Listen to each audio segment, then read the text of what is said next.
Madam ये कहना चाहोगे? नमस्कार।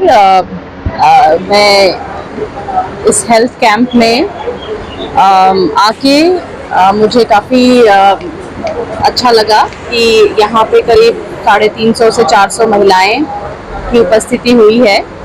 सबसे पहले तो मैं ये कहना चाहूँगी कि इस तरह की कैंप्स की बहुत ज़्यादा हमें आवश्यकता है।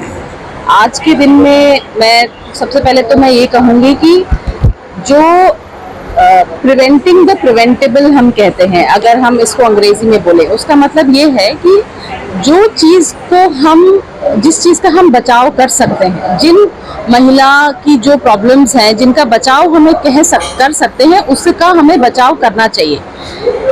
उदाहरण के तौर पे जैसे सर्वाइकल कैंसर है, वो आज की डेट में महिलाओं की सबसे बड़ी एक बीमारी है, लेकिन अगर उसको देखा जाए तो उसको कम्प्लीटली बचाव कर सकते हैं। कैसे?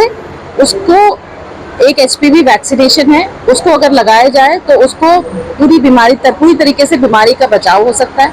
दूसरा यह है कि उसको बहुत अर्ली स्टेज पे उसको पैप्समियर या एचपीवी डीएनए से उसका डिटेक्शन हो सकता है, और तीसरा उसका ट्रीटमेंट भी हो सकता है। तो इस तरह की बीमारियों से और इस तरह के कैंप में अगर हम उसको टाइमली उसको डिटेक्ट कर सकें, उस चीज़ का इलाज कर सकें, तो बहुत अच्छी बात होती है। और दूसरी एक बहुत बड़ी बात मैं कहूँगी कि चाहे वो छोटी बच्चियाँ हों या रिप्रोडक्टिव एज ग्रुप में मदर्स हो, मतलब जो प्लान कर रही हैं प्रेगनेंसी या प्रेग्नेंट मदर हो, उन सब में आज की डेट में 50% की उस मात्रा में खून की कमी होती है। तो अनीमिया जो है वो एक बहुत बड़ी प्रॉब्लम है, और हम आज इस कैंप में आए हैं तो करीब 400 से 500 महिलाओं का हीमोग्लोबिन का टेस्ट हुआ है। तो ये एक बहुत बड़ी बात होती है। तो मैं ये भी मैसेज देना चाहूँगी कि सारी महिलाएं जो हैं अपने स्वास्थ्य की तरफ जागरूक रहें, टाइम टू टाइम, मतलब साल 2 साल में एक बार अपना ब्लड टेस्ट कराएं, एक डॉक्टर के पास चेकअप कराएं, और एक जनरल हेल्थ चेकअप के अंदर मैं कहूँगी कि जो अनीमिया जैसी बीमारी या सर्वाइकल कैंसर का चेकअप, ये इस तरह का आपका रूटीन चेकअप करने से बहुत ज़्यादा एक फ़ायदेमंद चीज़ रहती है। तो 2 चीज़ों का ध्यान रखें। मैल न्यूट्रिशन जो होता है, खाने पीने की तरफ ध्यान रखना, एक बैलेंस डाइट लेना, और टाइम टू टाइम अपना हेल्थ चेकअप कराना, ये बहुत ज़्यादा ज़रूरी है। और आज मुझे ये कैंप में आकर बहुत ज़्यादा खुशी हुई है कि बहुत ज़्यादा अच्छे से ऑर्गेनाइज तरीके से अरेंजमेंट हुआ है कि सबसे पहले उनका एक हिस्ट्री लिया गया है कि कोई दिक्कत तो नहीं है, दूसरी तरफ एक ब्लड टेस्ट का अरेंजमेंट किया गया है, तीसरी तरफ एक एचपीवी डीएनए का अरेंजमेंट किया गया है, और चौथी तरफ डॉक्टर्स का अरेंजमेंट दिया गया है जहाँ पे एक बेसिक चेकअप हो जाए। तो इस तरह के एक ऑर्गेनाइज्ड कैंप से हमारे को ये लगता है कि जो भी बीमारियां हैं जो एक ऊपरी तौर से पकड़ी जा सकती हैं, उन सबका पूरी तरीके से डिटेक्शन हो सकता है। मैम की पंजाब सरकार को अपने पिंडों के शहरों में सरकारी हॉस्पिटल बने हैं, उन्होंने वास्ते ये सहूलत होनी चाहिए लेडीज लिए। जैसे जैसे सरकारी हॉस्पिटल है सरकार की तरफ से, या सेंटर तरफ सरकार की या स्टेट तरफ से, वुमेन है या फीमेल है, इनकी उन्हें अरेंजमेंट चाहिए, उसके बारे में क्या कहना चाहते हैं? हाँ, सो मैं आपको ये बोलूंगी कि सरकार की तरफ से बहुत सारी स्कीम्स ऑलरेडी अवेलेबल हैं, है ना। तो मैं क्योंकि बहुत एक पर्टिकुलर स्टेट की तरफ से नहीं बोलूँगी, लेकिन क्योंकि मैं दिल्ली से हूँ, लेकिन मैं आपको ये बोलूँगी कि सरकार की तरफ से बहुत सारी स्कीम्स ऐसे अवेलेबल होती हैं, जैसे कि अगर प्रेग्नेंट महिलाएं हैं, है ना, तो उनकी तरफ से सारी जो फैसिलिटीज़ शुरू से लेके अंत तक सारी स्क्रीनिंग फैसिलिटीज़ अवेलेबल होती हैं। बाकी जो भी लड़कियां स्कूल में होती हैं, उन सबको आयरन की गोलियां अवेलेबल की जाती हैं। तो ये इस तरह की स्कीम्स अवेलेबल होती हैं और अवेयरनेस प्रोग्राम भी होती हैं। बट एक कम्युनिटी लेवल पे हम सबकी थोड़ी जिम्मेदारी होती है कि हमारे यहाँ पर स्वास्थ्य की जागरूकता रहे, और आई थिंक उसमें हम सबका काफ़ी योगदान रहेगा, जैसे प्रेस का भी योगदान रहता है कि हम इस तरह की जागरूकता क्रिएट करें कि हमें स्वास्थ्य के अराउंड ये सारी बातें करनी चाहिए। Thank you ma'am. केड़े टेस्ट हुए ने इत्थे? यहाँ पर आपका हीमोग्लोबिन का टेस्ट हुआ है, विटामिन B12 का टेस्ट हुआ है, फोलिक एसिड का हुआ है, एचपीवी डीएनए का हुआ है, और विटामिन डी का टेस्ट हुआ है। तो ये सारी टेस्ट एक तरफ ये डायरेक्टेड है कि महिलाओं का न्यूट्रिशनल स्टेटस कैसा है, और एक सर्वाइकल कैंसर स्क्रीनिंग। सो ये 2 बातें ऐसी हैं जो महिलाओं के हेल्थ में बहुत ज़्यादा प्रॉब्लम्स क्रिएट कर सकती हैं। तो ये 2 का एक बड़ा कैंप लगा। केड़े हॉस्पिटल की टीम आई है मैडम? यहाँ पर सफदरजंग की टीम है, लोकल हॉस्पिटल्स की टीम है, मैं एम्स से हूँ, तो काफ़ी teams I. Thank you. Thank you. हाँ जी। आज हम लोग सवेरा फाउंडेशन ट्रस्ट की तरफ से यहाँ आए हैं और जैसा कि पहले डॉक्टर्स ने भी बताया था कि बहुत सारे हम लोगों ने यहाँ पर बहुत सारे कैंप भी किए हैं इस तरह से, लेकिन लुधियाना में हमारा ये पहला अवसर है। इससे पहले हम बठिंडा में करके आए थे। सर्वाइकल कैंसर एक देश में बढ़ती हुई बहुत बड़ी समस्या है महिलाओं के लिए।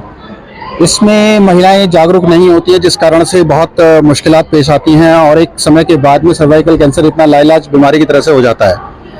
आप ये देखिए कि महिला होती है वो घर में ही अपना ट्रीटमेंट करना पसंद करती है, लेकिन वो अपनी बीमारी के बारे में किसी को नहीं खोलती है। इस संस्था को शुरुआत जो थी एम्स के डॉक्टर्स हैं उन्होंने शुरू किया था और हम लोगों ने इसके अंदर अपनी एक भूमिका निश्चित की है।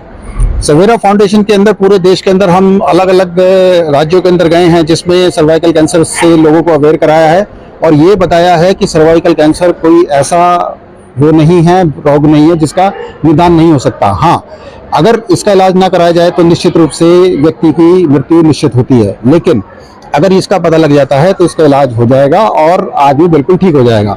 आज जो ये हमने कैंप किया है, हम प्रिंसिपल साहब गुरमीत जी और पवन जी के शुक्रगुजार हैं कि उन्होंने ये अवसर दिया हमें, क्योंकि हम सोच रहे थे कि कहाँ करें हम इस कैंप को। तो आपने कहा कि आप हमारे लुधियाना में और मंजी साहिब में आके इस कैंप को करिए, क्योंकि बहुत सारे लोग हैं जो इस सुविधा को पाना चाहते हैं लेकिन उनको इसकी जानकारी नहीं है। तो हम शुक्रगुजार हैं कि इन्होंने ऐसा अवसर हमारे को प्रदान किया और आगे भी हम लोग इनके साथ मिलकर और भी बहुत सारे कैंप करना चाहेंगे इस तरह के। अभी आपको बता दें कि 500 लोगों का हमारा टारगेट है इस कैंप के अंदर। और एक और चीज़ है कि अगर किसी को इसमें बीमारी निकल आती है तो उसके इलाज के लिए भी हम प्रयास करेंगे। इस पूरे हमारे इसके सहयोग के लिए ECGC लिमिटेड है जिसने इसको पूरा फाइनेंस किया है हमारे लिए। Thank you. ਅੱਛਾ ਜੀ, ਮੈਂ ਪਵਨ ਕੁਮਾਰ, ਮੈਂ ਇਸੇ ਪਿੰਡ ਨੂੰ ਬਿਲੋਂਗ ਕਰਦਾ। ਸਭ ਤੋਂ ਪਹਿਲਾਂ ਤੇ ਮੈਂ ਸਵੇਰਾ ਫਾਊਂਡੇਸ਼ਨ ਦਾ ਧੰਨਵਾਦ ਕਰਨਾ ਚਾਹਾਂਗਾ ਕਿ ਜਿਨ੍ਹਾਂ ਨੇ ਮੇਰੀ ਛੋਟੀ ਜਿਹੀ ਰਿਕੁਐਸਟ ਦੇ ਉੱਤੇ ਹੀ ਐਡੇ ਵੱਡੇ ਕੈਂਪ ਦਾ ਆਯੋਜਨ ਕਰ ਦਿੱਤਾ। ਔਰ ਮੇਰੀ ਕੋਸ਼ਿਸ਼ ਰਹੇਗੀ ਕਿ ਮੈਂ ਇਹਨਾਂ ਨੂੰ ਫਿਰ ਦੁਬਾਰਾ ਇਸ ਦੇ ਲਈ ਰਿਕੁਐਸਟ ਕਰਾਂ ਕਿ ਸਾਡੇ ਏਰੀਏ ਦੇ ਵਿੱਚ ਫਿਰ ਦੁਬਾਰਾ ਇਸ ਤਰ੍ਹਾਂ ਦਾ ਕੋਈ ਕੈਂਪ ਹੋ ਪਾਵੇ। ਡਾਕਟਰ ਸਾਹਿਬ ਦੀ ਗੱਲ ਬਿਲਕੁਲ ਠੀਕ ਹੈ ਕਿ ਲੇਡੀਜ਼ ਕੁਛ ਗੱਲਾਂ ਦੱਸਣ ਲਈ ਜਾਂ ਕੁਛ ਬੱਚੀਆਂ ਨੇ ਜਿਹੜੀਆਂ ਉਹ ਆਪਣੇ ਪੇਰੈਂਟਸ ਨੂੰ ਦੱਸਣ ਲਈ ਸ਼ਰਮਾਉਂਦੀਆਂ ਨੇ ਅਤੇ ਕੁਛ ਛੋਟੀ ਜਿਹੀ ਬਿਮਾਰੀ ਨੂੰ ਬਹੁਤ ਵੱਡੀ ਬਿਮਾਰੀ ਦਾ ਉਹ ਰੂਪ ਧਾਰਨ ਕਰਵਾ ਦਿੰਦੀਆਂ ਨੇ। ਅਤੇ ਇਸ ਲਈ ਸਾਰੇ ਮੇਰਾ ਸੁਨੇਹਾ ਇਹੀ ਹੈ ਔਰਤਾਂ ਦੇ ਲਈ ਕਿ ਆਪਣੀਆਂ ਬੇਟੀਆਂ ਦੇ ਨਾਲ ਖੁੱਲ੍ਹ ਕੇ ਗੱਲ ਕਰੋ, ਉਹਨਾਂ ਨੂੰ ਵੀ ਦੱਸੋ ਅਤੇ ਆਪ ਵੀ ਤੁਸੀਂ ਆਪਣਾ ਵੀ ਧਿਆਨ ਰੱਖੋ। ਅਤੇ ਜਦੋਂ ਐਸਾ ਕੋਈ ਤੁਹਾਨੂੰ ਮੌਕਾ ਮਿਲਦਾ, ਕੋਈ ਓਪਰਚੁਨਿਟੀ ਮਿਲਦੀ ਹੈ ਤਾਂ ਉੱਥੇ ਜ਼ਰੂਰ ਜਾਓ, ਆਪਣੇ ਟੈਸਟ ਕਰਵਾਓ। ਅਤੇ ਜੇ ਟੈਸਟ ਕੁਛ ਮਹਿਲਾਵਾਂ ਨਾਲ ਮੇਰੀ ਗੱਲ ਹੋਈ ਆ, ਉਹ ਕਹਿੰਦੀਆਂ ਨੇ ਜੀ ਅਸੀਂ ਤਾਂ ਨਹੀਂ ਕਰਾਉਂਦੀਆਂ ਟੈਸਟ ਕਿ ਕੁਛ ਬਿਮਾਰੀ ਨਾ ਨਿਕਲ ਆਏ। ਮੈਂ ਕਿਹਾ ਨਿਕਲਣੀ ਕਿੱਥੋਂ ਹੈ, ਉਹਦੇ ਅੰਦਰ ਹੀ ਹੈ। ਜੇ ਅੰਦਰ ਹੈ ਤੁਹਾਨੂੰ ਪਤਾ ਚੱਲ ਜੂਗਾ ਤਾਂ ਤੁਸੀਂ ਇਲਾਜ ਕਰਵਾ ਲਓਗੇ, ਨਹੀਂ ਪਤਾ ਚੱਲੂਗਾ ਤੁਸੀਂ ਨਹੀਂ ਟੈਸਟ ਕਰਾਓਗੇ ਤਾਂ ਤੁਹਾਡੀ ਬਿਮਾਰੀ ਵੱਧ ਜਾਏਗੀ, ਫਿਰ ਉਹ ਦਿਨ ਹੋਏਗਾ ਕਿ ਉਹਦਾ ਕੋਈ ਇਲਾਜ ਵੀ ਨਹੀਂ ਹੋਏਗਾ।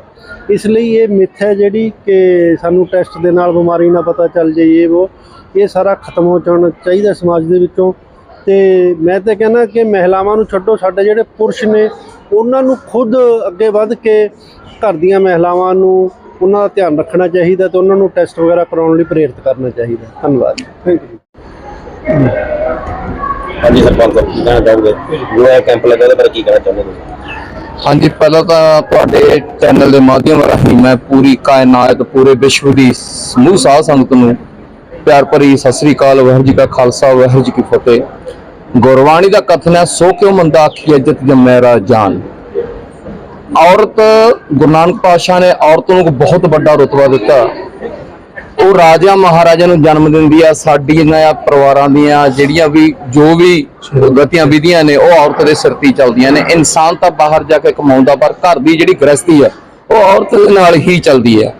ਤੇ ਕੋਸ਼ਿਸ਼ ਇਹੀ ਹੋਣੀ ਚਾਹੀਦੀ ਆ ਵੀ ਔਰਤਾਂ ਤੰਦਰੁਸਤ ਰਹਿਣ। ਸਾਡੀ ਇਹੀ ਦੁਆ ਵੀ ਔਰਤਾਂ ਤੰਦਰੁਸਤ ਰਹਿਣ। ਤੰਦਰੁਸਤ ਦਾ ਜਰੀਆ ਹੀ ਇੱਕ ਵਧੀਆ ਸਿਹਤ ਆ। ਜਿਵੇਂ ਸਾਡੇ ਨਾਲ ਡਾਕਟਰ ਸਾਹਿਬ ਜੀ ਨੇ ਤੇ ਮੇਰੇ ਪਵਨ ਵੀਰ ਜੀ ਨੇ, ਇਹਨਾਂ ਦਾ ਇੱਕ ਬਹੁਤ ਉਦਮ ਹੋਇਆ ਵੀ ਸਾਡੇ ਏਰੀਆ ਦੇ ਵਿੱਚ ਇੱਕ ਬਹੁਤ ਵੱਡਾ ਕੈਂਪ ਲੱਗਿਆ ਵੀ ਜਿਹੜੀਆਂ ਬੀਬੀਆਂ ਆਪਣੀਆਂ ਬਿਮਾਰੀਆਂ ਨੂੰ ਲੁਕੋ ਲੈਂਦੀਆਂ ਨੇ। ਕਹਿੰਦੇ ਨੇ ਵੀ ਲੇਡੀਜ਼ ਘਰ ਦੀ ਚਾਬੀ ਹੁੰਦੀ ਆ, ਇੱਕ ਕੁੰਜੀ ਹੁੰਦੀ ਆ। ਉਹਨੇ ਸਾਰੇ ਉਤਰਾ ਚੜਾ ਆਪਣੇ ਦੇਖਣੇ ਹੁੰਦੇ ਨੇ, ਘਰ ਦੇ ਖਰਚੇ ਵੀ ਦੇਖਣੇ ਹੁੰਦੇ ਨੇ। ਕਈ ਵਾਰ ਲੇਡੀਜ਼ ਆਪਣੀ ਭਿਆਨਕ ਬਿਮਾਰੀ ਨੂੰ ਦਬਾ ਲੈਂਦੀ ਆ ਕਿਉਂਕਿ ਵੀ ਕਿਤੇ ਸਾਡਾ ਜ਼ਿਆਦਾ ਨੁਕਸਾਨ ਨਾ ਹੋ ਜਾਵੇ, ਪਰ ਨਹੀਂ, ਮੇਰੀ ਇਹੀ ਉਸ ਅਕਾਲ ਪੁਰਖ ਮੂਹਰੇ ਅਰਦਾਸ ਆ ਵੀ ਸਾਰੀ ਕਾਇਨਾਤ ਦੀਆਂ ਜਿੰਨੀਆਂ ਵੀ ਮਹਿਲਾਵਾਂ ਨੇ, ਮੇਰੀਆਂ ਮਾਤਾਵਾਂ ਨੇ, ਮੇਰੀਆਂ ਭੈਣਾਂ ਨੇ, ਉਹ ਤੰਦਰੁਸਤ ਰਹਿਣ, ਸਾਡੇ ਘਰ ਦੀ ਗ੍ਰਸਤੀ ਆ ਜਿਹੜੀ ਐਵੇਂ ਵੱਧਦੀ ਫੁੱਲਦੀ ਰਹੇ। ਤੇ ਸਾਨੂੰ, ਮੈਂ ਇੱਕ ਐਜ ਏ ਪੰਚਾਇਤ ਮੈਂਬਰ ਹੋਣ ਦੇ ਨਾਤੇ, ਸਰਪੰਚ ਹੋਣ ਦੇ ਨਾਤੇ, ਮੇਰੀ ਇੱਕ ਇਹੀ ਦਿਲੀ ਇੱਛਾ ਵੀ ਮੇਰਾ ਪਿੰਡ, ਕਿਉਂਕਿ ਮੇਰਾ ਇੱਕ ਮੈਸੇਜ ਦੀ ਇਲੈਕਸ਼ਨਾਂ ਵੇਲੇ, ਮੇਰਾ ਪਿੰਡ ਮੇਰਾ ਪਰਿਵਾਰ, ਨਵੀਂ ਸੋਚ ਪੂਰਾ ਜੋਸ਼। ਜੇ ਅਸੀਂ ਸੋਚ ਵਧੀਆ ਲੈ ਕੇ ਚੱਲਾਂਗੇ ਤਾਂ ਸਾਡਾ ਜਿਹੜਾ ਪਰਿਵਾਰ ਆ, ਸਾਡਾ ਮੇਰਾ ਪਿੰਡ ਆ, ਉਹ ਤੰਦਰੁਸਤ ਹੋ ਰਹਿ ਸਕਦਾ। ਤੇ ਮੇਰੀ ਹੋਰਾਂ ਵੀ ਪਿੰਡਾਂ ਦੇ ਪੰਚਾਇਤਾਂ ਨੂੰ ਵੀ ਇਹੀ ਅਰਦਾਸ ਆ, ਮੇਰੀ ਇਹੀ ਹੱਥ ਬੰਨ੍ਹ ਕੇ ਬੇਨਤੀ ਹੈ ਵੀ ਆਪਣੇ ਪਿੰਡ ਨੂੰ ਤੰਦਰੁਸਤ ਕਰਨ ਵਾਸਤੇ, ਤੰਦਰੁਸਤ ਬਣਾਉਣ ਵਾਸਤੇ ਇਸ ਤਰ੍ਹਾਂ ਦੇ ਕੈਂਪਾਂ ਦੀ ਮੁਹਿੰਮ ਜਲਦੀ ਤੋਂ ਜਲਦੀ ਹੋਣੀ ਚਾਹੀਦੀ ਆ। ਸਾਰਿਆਂ ਨੂੰ ਮੇਰਾ ਫੇਰ ਦੁਆਰਾ ਪਿਆਰ ਭਰੀ ਸਤਿ ਸ਼੍ਰੀ ਅਕਾਲ। ਵਾਹਿਗੁਰੂ ਜੀ ਕਾ ਖਾਲਸਾ। ਕਹਿਣਾ ਚਾਹੋਗੇ ਅੱਜ ਦੇ ਕੈਂਪ ਬਾਰੇ?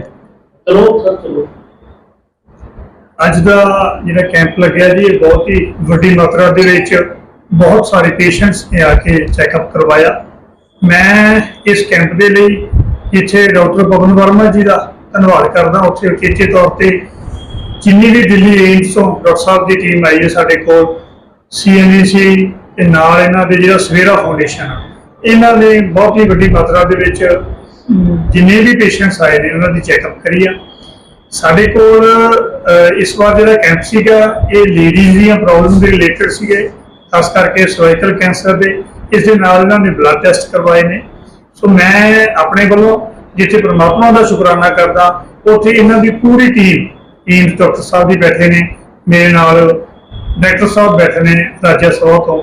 ਸੋ ਮੈਂ ਇਹਨਾਂ ਸਾਰਿਆਂ ਦਾ ਬਹੁਤ ਬਹੁਤ ਧੰਨਵਾਦ ਕਰਦਾ। ਕਿੰਨੇ ਪੇਸ਼ੈਂਟ ਦਾ ਅੱਜ ਟੈਸਟ ਹੋਇਆ ਜੀ?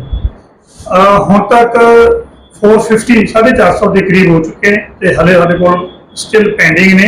ਮੈਨੂੰ ਉਮੀਦ ਹੈ ਕਿ ਸਾਡਾ ਜਿਹੜਾ ਟਾਰਗੇਟ ਸੀ ਉਹ 500 ਦਾ ਸੀ ਤੇ ਜਿੰਨੀਆਂ ਇਹਨਾਂ ਕੋਲ ਕਿਟਸ ਅਵੇਲੇਬਲ ਸੀ। ਸੋ ਪੂਰੀ ਉਮੀਦ ਹੈ ਕਿ 500 ਤੋਂ ਆਰਾਮ ਨਾਲ ਅਸੀਂ ਟੱਚ ਕਰ ਜਾਵਾਂਗੇ। ਇਹ ਕਿਹੜੇ ਡਾਕਟਰ, ਕਿੱਥੋਂ ਦੀ ਟੀਮ ਆਈ ਸੀਗੀ? ਬੇਸਿਕਲੀ ਇਹ ਜਿਹੜੇ ਡਾਕਟਰਸ ਨੇ ਏਮਸ ਤੋਂ ਨੇ। ਇਹਨਾਂ ਨੇ ਬਹੁਤ ਲੰਬਾ ਸਮਾਂ ਪਹਿਲਾਂ ਤੋਂ ਇਹਨਾਂ ਨੇ ਆਪਣੀ ਸੈਲਫ ਫੰਡਿੰਗ ਸਰਵਿਸ ਸਟਾਰਟ ਕਰੀ।